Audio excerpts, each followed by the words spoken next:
نواب، آپ دیکھ رہے ہیں پی کے نیوز۔ سب سے پہلے گوٹکی سے خبر شامل کرتے ہیں۔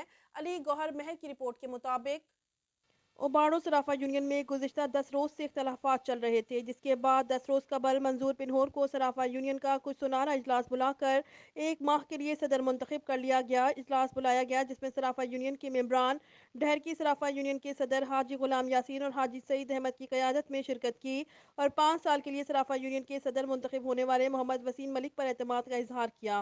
حاجی غلام یاسین پٹھان، حاجی سعید پٹھان اور صرافہ یونین کے صدر محمد وسیم ملک نے میڈیا سے گفتگو کرتے ہوئے کہا کہ کچھ شرپسند لوگ صرافہ یونین میں خرابی پیدا کرنے کی کوشش کر رہے ہیں، جنہوں نے 10 روز قبل غیر آئینی اجلاس بلایا اور منظور پنہور کو 1 ماہ کے لیے صدر منتخب کر لیا۔